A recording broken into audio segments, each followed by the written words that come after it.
ఈరోజున చాలామంది శాస్త్రవేత్తలు క్రియేషన్ నమ్మట్లేదు, సృష్టిని నమ్మట్లేదు, కానీ ఎవల్యూషన్ నమ్ముతున్నారు. చార్లెస్ డార్విన్ ఒకసారి సౌత్ సీ ఐలాండ్స్ అనేటువంటి ప్రాంతానికి వెళ్ళాడండి. తను మిస్సిల్ లింక్ను కనుక్కోవడానికి, తన రీసెర్చ్ కోసం మిస్సిల్ లింక్ను కనుక్కోవడం కొరకు సౌత్ సీ ఐలాండ్కి వెళ్తే అక్కడ ప్రజలందరూ కూడా ఎలా ఉన్నారంటే నరమాంస భక్షకులుగా ఉన్నారు. చాలా ఆటవీకులు, బట్టలు కట్టుకోవడం తెలీదు, సభ్యతా సంస్కారం తెలీదు, లాంగ్వేజ్ లేదు వారికి. మనిషి మాంసాన్ని కూడా తినేసేటువంటి ఆ కల్చర్ ఆ ప్రాంతంలో ఉంది. అక్కడికి వెళ్ళాడు. అంతా చూసిన తర్వాత కొంత రీసెర్చ్ చేసి ఆ ప్రాంతం గురించి ఈ విధంగా చెప్పాడు. సౌత్ సీ ఐలాండ్స్లో ఉన్నటువంటి మనుషుల్ని ఈ ప్రపంచంలో ఏ వ్యక్తి, ఏ శక్తి మార్చలేదు. వాళ్ళ మార్పు తీసుకురావటం ఏ రాజకీయవేత్త వల్ల కాదు, ఏ దేవుని వల్ల కూడా కాదు అని చెప్పి మళ్ళీ వెనక్కి తిరిగి వచ్చేసి ఆ విషయం చెప్పాడు.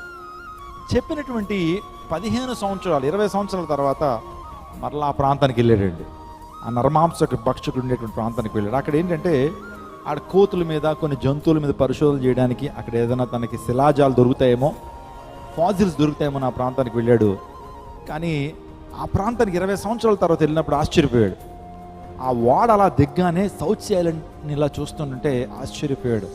అక్కడ ఇలా ప్యాంటు షర్ట్ వేసుకుంటున్న మనుషులు కనపడుతున్నారు, స్కూల్స్ కనపడుతున్నాయి, ఆ తర్వాత కొన్ని చర్చిలు కనపడుతున్నాయి, ప్రజలు చక్కగా ఇంగ్లీష్ మాట్లాడుతున్నారు.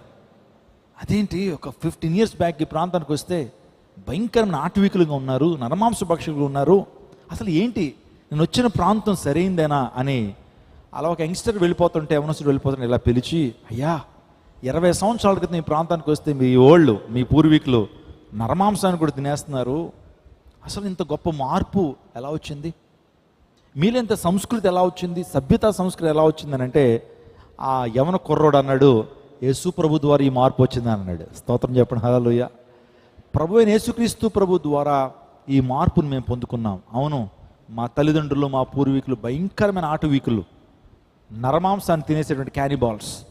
కానీ మా ప్రాంతానికి ఒక మిషనరీ వచ్చాడు, ఆయన పేరు జాన్ గ్రిప్సన్ ప్యాటన్. జాన్ గ్రిప్సన్ ప్యాటన్ అనేటువంటి దైవజనుడు మా ప్రాంతానికి వచ్చి అసలు మానవ జీవితం అంటే ఏంటి, దేవుడు మానవ జీవితాన్ని ఎందుకు ఇచ్చాడు, మనిషి జీవితానికి అర్థం ఏంటి, పరమార్థం ఏంటి, మనిషి చనిపోయిన తర్వాత ఏమవుతాడు, దేవుడు ఎవరు, మానవుడు ఎవరు, మనిషి ఎలా బ్రతకాలి, దేవుని వాక్యాన్ని మాకు పరిచయం చేశాడు, పరిశుద్ధ గ్రంథాన్ని మాకు పరిచయం చేశాడు, దేవుని స్వాతంత్రం ప్రకటించాడు. మాలో గొప్ప మార్పు వచ్చింది.